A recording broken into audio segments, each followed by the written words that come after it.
The key to a great jerk chicken is the flavours that you get into the marinade and the method of cooking with smoke. So I'm going to start by getting my marinade together. First thing that I need is ginger. We're just going to get 2 sort of thumb-sized pieces of ginger, 3 cloves of garlic, and you can just nip the slightly tough ends off, but you don't need to worry about peeling them. And an onion.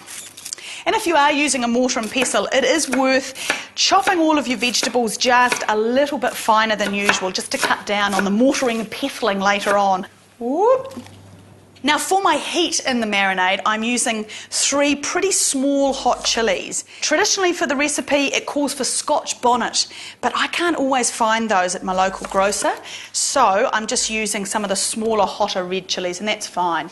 Next ingredient here are these whole allspice. Often you see them ground, but I'm using about 12 of the whole allspice balls. Bay leaf. I've got 2 lovely fresh leaves here. You could use the dry, and just tear those up. So last couple of ingredients, spring onions and lime, and you can use both the white and all the way up into the green of the stalk. So a bit of lime in there, a little bit of fresh thyme, and again you could use dried here. All right, let's start mashing this up. I'm just starting off quite gently to start really crushing those allspice and mashing up my ginger so that everything doesn't start flying all over the show. As it starts to macerate down, you can get a bit more violent. And if you don't have a mortar and pestle, you can do this in a blender or a food processor. Oh, that's looking good. It started to really mush down. That's the consistency I'm looking for before I add the liquid for our marinade. A couple of tablespoons of soy sauce and a little bit of oil. I'm just using olive oil. Just enough to really give this marinade the right consistency. Now, nothing wrong with trying your marinade before you apply it. Oh, it needs a bit more acid, needs a little bit more lime.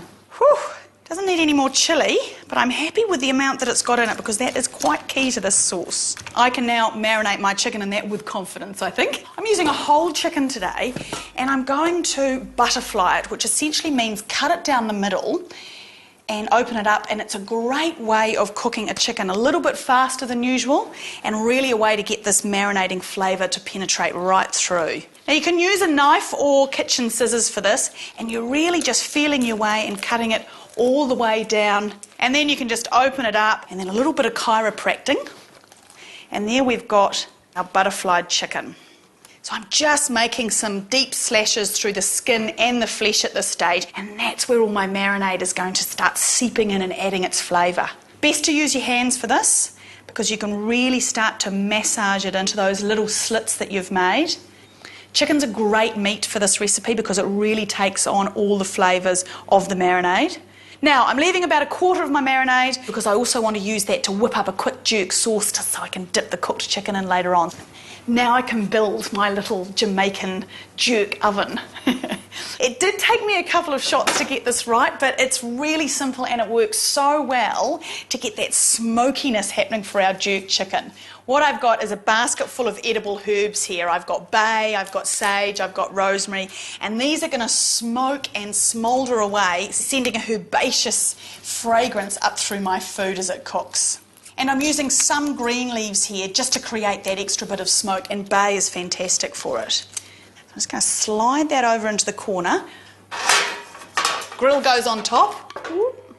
Slide that over. Now what I need to do is take some foil and seal the whole unit up. So what I'm doing here is I'm double foiling to really create a seal so that all of my smoke starts circulating inside of here and not trailing out. I now need to apply some heat to the corner where I know my twigs are. I've got medium-high heat going on. If you've got an electric stove, that's fine, just on an element will work. Couple of minutes and you should start to hear and maybe even start to smell that there's some smouldering going on in there. So this part, the smoking part, doesn't take long, about 5 minutes, and then the cooking will be finished off in the oven. So I can see a little bit of smoke trailing out, and that's just the little bit that's escaping. There's a whole lot going on in there, making my chicken very flavourful. Okay, I think that part of it's done. Now into the oven it goes to finish off the cooking. That's on 200 degrees, it's going to cook for 30 minutes, and then I'm going to take it out and sneak a bit of a look and see how it's going. One try, VAR.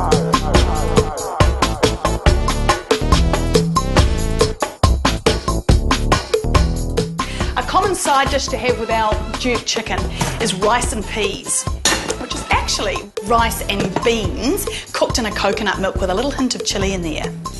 Cup and a half of rice here. In go my kidney beans. Just using a can of those. A can of coconut milk, and then the same amount of water. So this is the same method of cooking rice as the absorption method, except that we're using half coconut milk and half water. A bit more flavourful. Sprig of thyme in there, and one whole chilli, and you can just throw it in, and that's going to be great in terms of giving some flavour. Lid on. So I've got that on a medium-high heat. I'm just going to bring that up to the boil, take the lid off, give it one quick stir, lid back on, and then reduce the heat, cook it for about 10 minutes. Check my chicken. So now I just need to take this cover off because I want it to cook uncovered so that it goes all crispy, even a little bit blackened on the skin. Oh, look at that. The smell coming off that is, oh, I could be back in those Jamaican hills. I'm going to cook that for another 15 minutes uncovered so that it goes all golden and crispy on the outside. Ooh. So while that finishes cooking, I can get on to my final stage, which is to make my jerk sauce. I've got the rest of my marinade in here, and to this I'm adding some tomato sauce and a little splash of that dark soy sauce. Now we're just going to simmer this gently, just so that those onions cook through and it all starts to kind of come together as a nice thick sauce for us to dip our chicken into. Oh, I can see that colour is really developed and deepened there. Let's have a little taste to check my seasonings. Oh, that's great. Oh, it's fiery. Oh, that's very good. Time to grab my chicken. Oh, that looks great, all golden and crunchy. Let's chop this baby up. I just want to really chop it quite roughly because that's the sort of nature of it. It's a bit rustic. Go straight down the middle and take it off into nice serving size hunks. Got a nice little banana leaf that I can serve my rice on. So here's my rice and peas, aka beans. This smells fantastic, that coconut aroma coming off there. Oh, a little bit messy around the edges, that's all right, it's all very homemade. Now let's get this chicken on the plate. Now I'm going to put that sauce on there, that jerk sauce. Oh, can't resist, got to get in there. Just a little bit. Just falls away after all that oven time, smoked, baked. Wow, those flavours absolutely zing. It's smoky and spicy. Homemade smoking, it's worth the effort.